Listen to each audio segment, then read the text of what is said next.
Rolling? All right, boys. So what would you say is the reason why 90% of agents fail? I think it comes down to consistency. It's doing what needs to be done regardless of how you feel on a long enough time period. And there's times where it's very easy to give in. And if the why is not there and you don't have the reason for really being able to execute on the days that you don't feel like doing it, you're going to fail. So that's why the stat is a majority of the real estate agents, I don't know the specific numbers, but a certain percentage of them after year one, and then after year 3 or year 5, 90 to 95% of real estate agents who join the business are already out.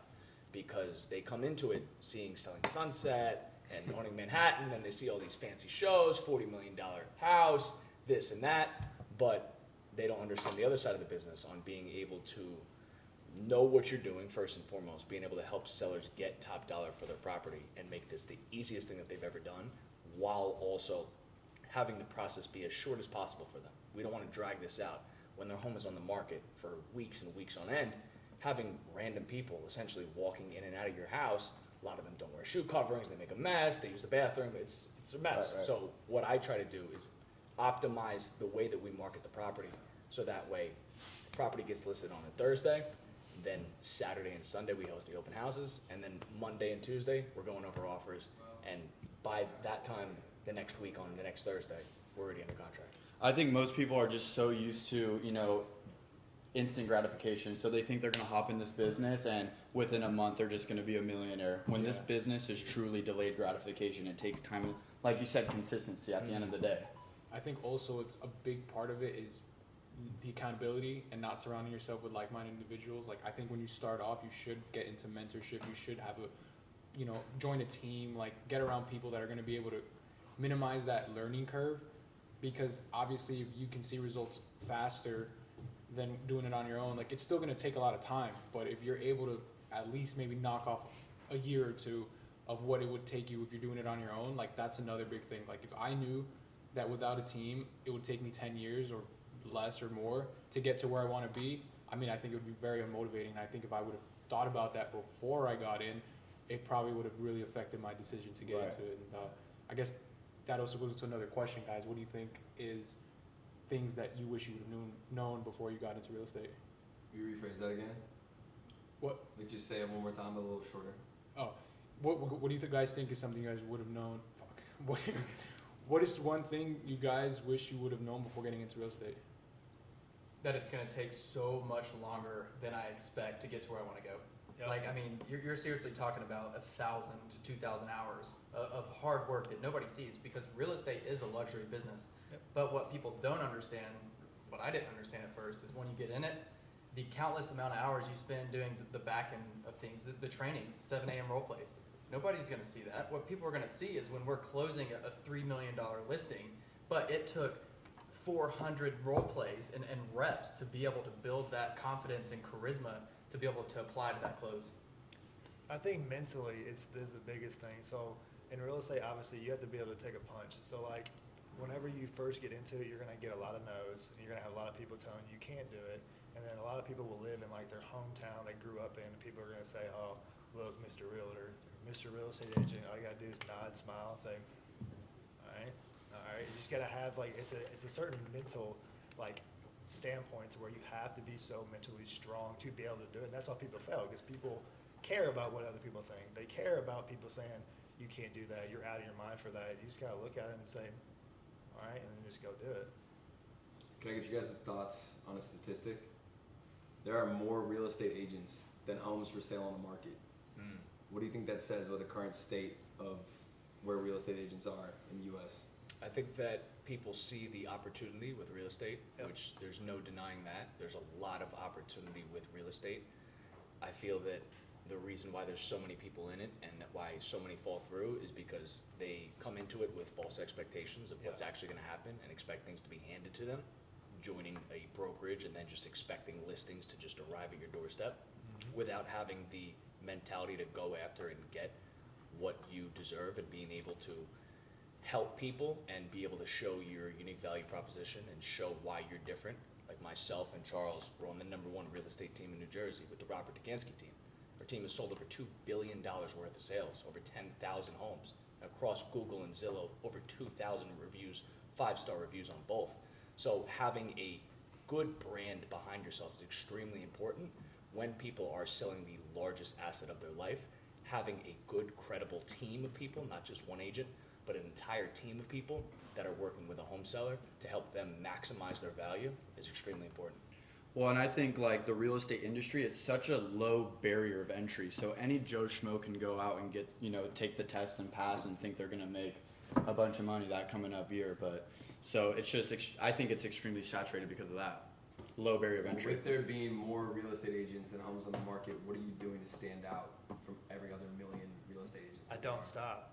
Like I just don't stop. My mind is constantly, it's like a hamster wheel. I have to be told to stop working half the time, and I'm like, I'll stop working whenever I have X amount of money. I'm financially stable to do anything that I possibly want. I get annoyed when people are like, you need to stop working. I'm always working. My brain's always thinking, and that doesn't happen a lot. So if you're not like that at first, if you think like, I can take today, it's the weekend, this, that, and the other, you're screwed. You will get passed up. I'm always so afraid to, I was telling you guys this earlier, like during the day, I have to get in my car and drive. That's how I circle prospect. I drive the nicest neighborhoods.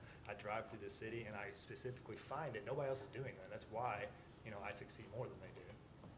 Biggest thing I would say is just you got to outwork people. All the hard stuff, all the good results that we want comes from doing all the things we don't want to do. So I feel like if you just do that, you're already so far past 90% of the agents that think it's just, let me get business cards, post a picture at a house on Instagram. They don't do any of the background work, and they just they're lazy. Being honest, Dude, people are lazy. Yeah.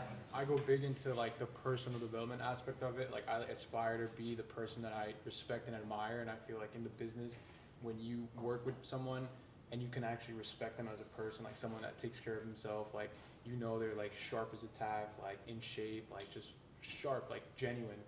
I believe that like that's why I like to focus a lot on like my fitness and my health, just making sure that I'm like being the best person I could be, because at the end of the day, like with all the competition out there, like it's very easy to surpass people by just doing the little things, like waking up early, like eating a clean diet, like doing shit you don't want to do, and like it also translates into the business because you're able to accustom yourself to be able to do the shit you don't want to do. And like it's a fucking tough industry. Like we have to call every day, we have to hustle, and it's all mindset at the end of the day, guys. Yeah. And to piggyback off of Javier, I like the personal development, and what I like to say, it's not like how you're going to make the $1 million. It's what is the type of person to achieve that $1 million, and it comes down to personal development. Reading your books, finding a good community like us, and seeking out mentorship and going out for help, and not being egotistical and thinking you could do it all on your own. Yeah, you have to stay a student to the game pretty much your whole career, or you're gonna plateau. You want to get better, better, and never stop learning. 100%. I'm constantly learning 24/7. I carried the same mentality in college. I started up a company with my best friend called Loaf. It was an apparel company. We had a great time. I understood that to start a company and start a brand, the first thing I needed to do was attract attention to my brand. So we had a couple of my friends. The whole theme of the brand was comfortable living, hoodies, sweatpants, everything like that. So we had a couch and brought it to the middle of College Avenue at Rutgers during rush hour. And it just went viral because everyone was taking videos, photos, and from there we did drops and apparel and everything like that. And knowing that to start a brand or a company, you need to be able to attract attention towards your brand. So being able to capitalize on that is something, especially with the internet now. The opportunities are so open for the taking, the way that I see it. There's so much potential now with social media, and the fact that some people even see it as optional. Even the reason why we're doing this right now is not just to put out content for our personal pages, but also to try to be able to help people and to be able to attract like-minded people who have that same mentality, who see your content, and through consistency over time you have connections that you're able to make through people that you never even would have been able to meet without the internet. And then they start reaching out to you. That's whenever you know you're doing it right. Yeah. 100%. There's I believe it's a quote by Winston Churchill, but he says that you can either use failure as a stepping stone or it will be a tombstone. And so how many times have you failed and messed up on a call? And like that's one thing when I first got into the business, it was like I thought I had to be perfect on this call, but it's okay to just fall on your face and apply it to the to the next call. That was a good thing about our role play when we first started with Anthony. Like the very first thing they say is like, look, if you mess up, it's okay, and everyone like laughs at each other with each other. Yeah. So that's why that was so cool, because like my first time in it, dude, I stuttered. I talk fast as it is. I can't help it, but I stuttered my first time, and they were the very first thing. They were like, dude, trust me, mine was worse. It's like that kind of environment you got to put yourself in. 100%. Yeah. That's another thing is negotiation skills, because when I really thought that it was all marketing. That is a big part to get the people, like to get the listing.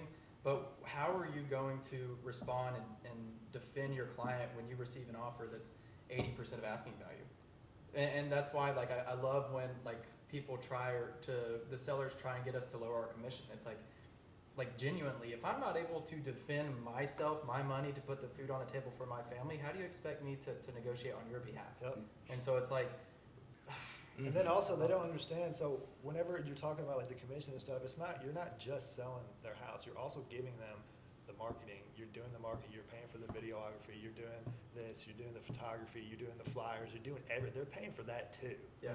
So that's where the like you just said, like the commission thing comes in. It's like, dude, I'm doing every single thing possible to sell your house. Yeah, 100%. Even to add on to that too, they're paying for the experience of Yeah. being able to hire a professional that during one of the most stressful times in their life is going to guide them and walk them through step by step and have flawless execution throughout the entire way through marketing, knowing exactly what to do when somebody comes in with a low offer, how to get them to come higher. Yeah. Like I just had a seller that I was working with where we priced the property perfectly, so that way we ended up getting 20 offers.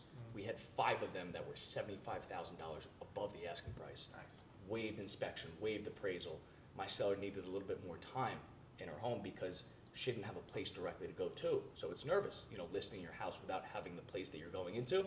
So what we did is I negotiated for her.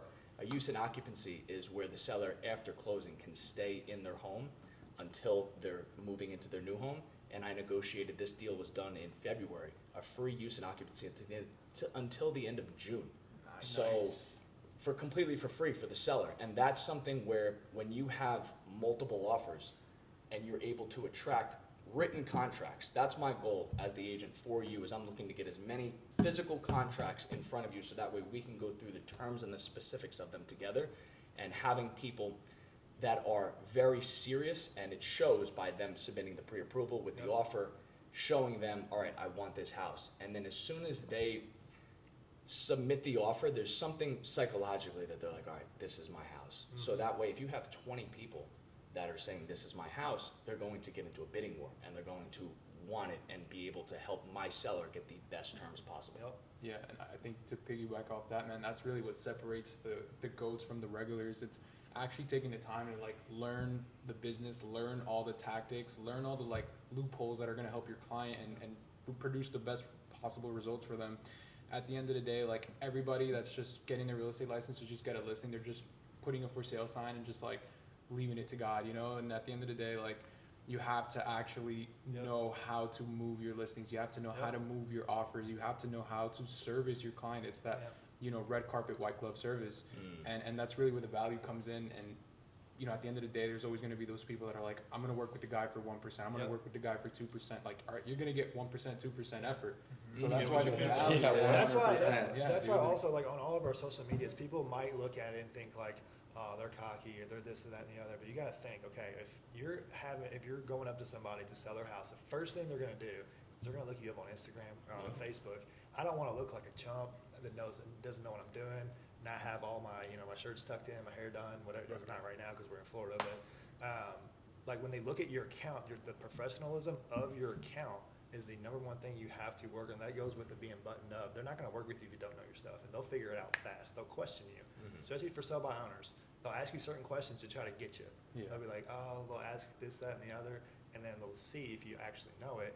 Then they'll work with you. So what's the biggest lesson you guys have learned this year as an agent? And anything's possible if you commit yourself and show up day in and day out. The way that I see it is, at the beginning of the year, I set a goal and an intention, not just simply a New Year's resolution, but a logical, strategical goal of, all right, I want to make X amount. Realistically, all right, I can make this amount, I can make this amount. All right, if I'm going to make this amount at the end of the year, what does that look like? Let's work backwards. How does that break down to quarterly, weekly, daily? And what are those steps that I need to take day in and day out to be able to achieve that goal? So whatever the number is, whatever you want, just find out what it is and then work backwards from there to be able to achieve anything they want. And we all could make whatever we want, but whatever your goal is, don't have it some pie in the sky number. Be like, all right, if you want to make 200 grand, all right, what is the steps daily that I need to take? If you want to make $1 million, you're going to have to work a lot more. Is it worth it? You know, in terms of work-life balance, you know, are you ready to just be behind a computer for 18 hours a day? Realistically, if you're making $1 million a year just through real estate sales, you don't have time to really do anything else. So you just have to decide, all right, what is the number that I want to achieve and why? You know, besides just it being a number, just some 200K, 300K, 500K, why am I doing this? Besides just the materialistic things, and then creating a plan by reverse engineering the whole process. Mine would be patience, definitely. Like I'm very prone to wanting to get stuff done, get it closed. I'm having to like breathe and like, all right, I've got all these listings. I need to just let them close. That, and then like the mental state of it is like whenever you first start, obviously I touched on this earlier, you're gonna get, you know, hated on from this, that, and the other, from the hometown Becky and Susie and whatever else. Nobody that hates on you is ever doing better than you. You don't ever see Donald Trump hating on anybody. You never see Elon Musk hating on anybody, Jeff Bezos, none of them. They're not saying a single word. It's the people that see that you're doing something that they're too afraid to do. And then I locked that in my brain, and it helped my mental health so much.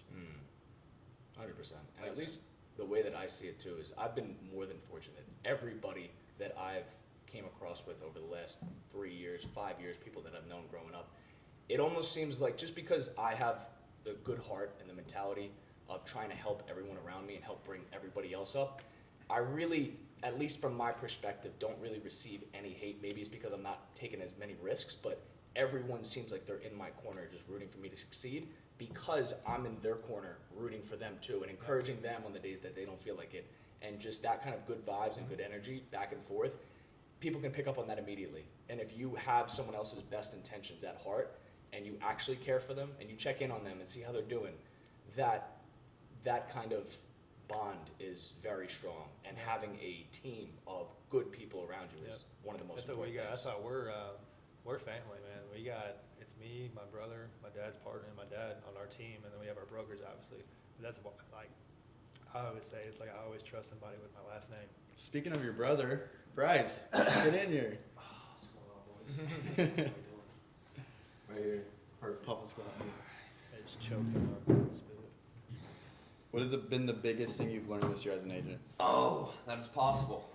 That's freaking possible, man. Once you click off that first deal, and you call that person and you lock them in, and you make it happen, and you do what you said you're gonna do, you're like, why can't I do this 50 more times? Why can't I do this, 100 more times?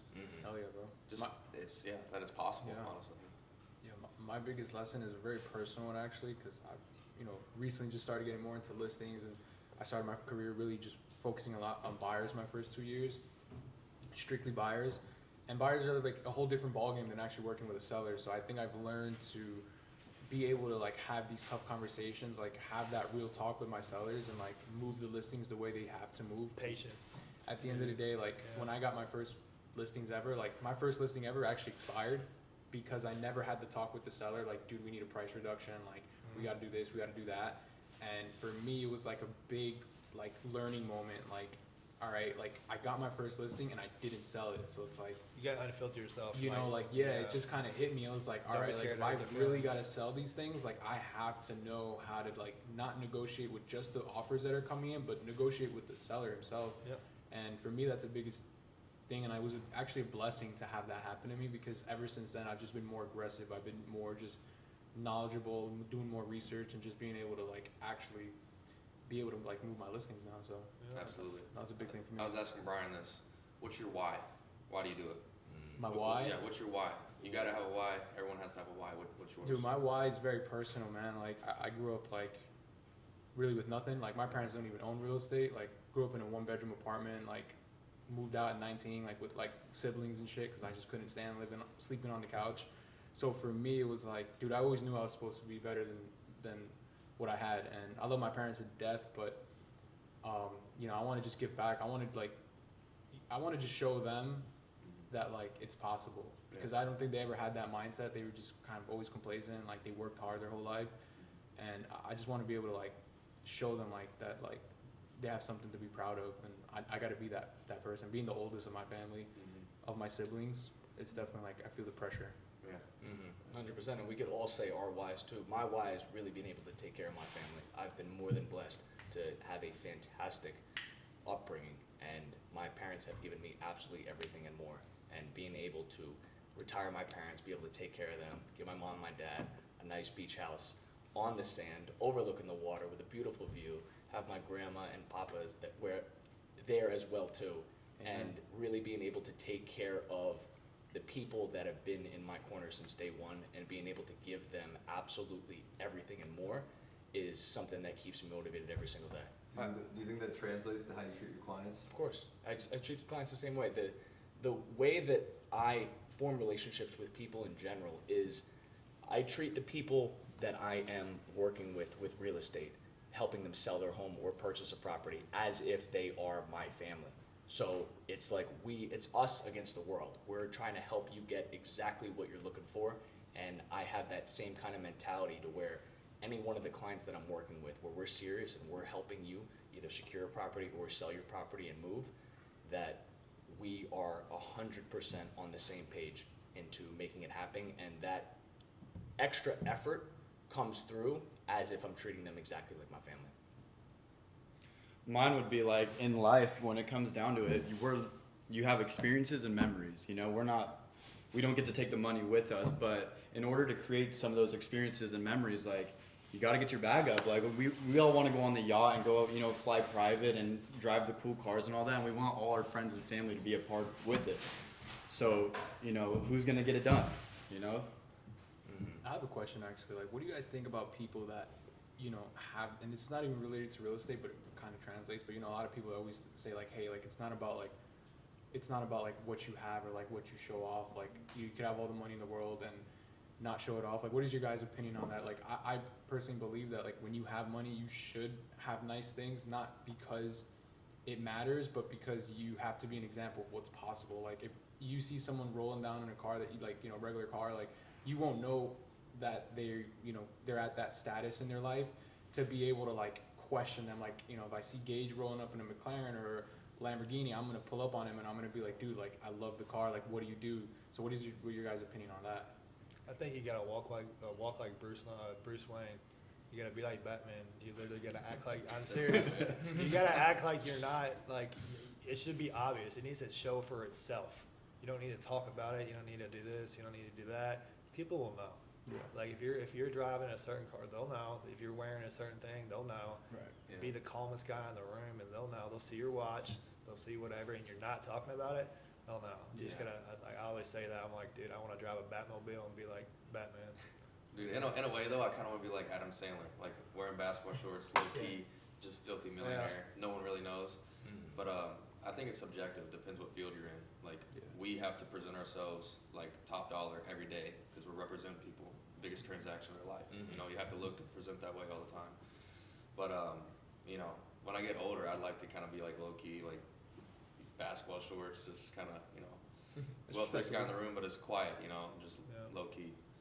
Just be so comfortable that you don't even have to talk about it, kind of thing. It's like I've got what I need. I don't need to tell anybody about it. If you want to ask, I'll tell you how I did it, kind of thing. I've always been a firm believer of both whispers. So I think when you're at that certain level, chill it, you know, tone it down a little bit. But in this business, it's all appearance based, bro. You have to have that image. You're pulling up in the beater.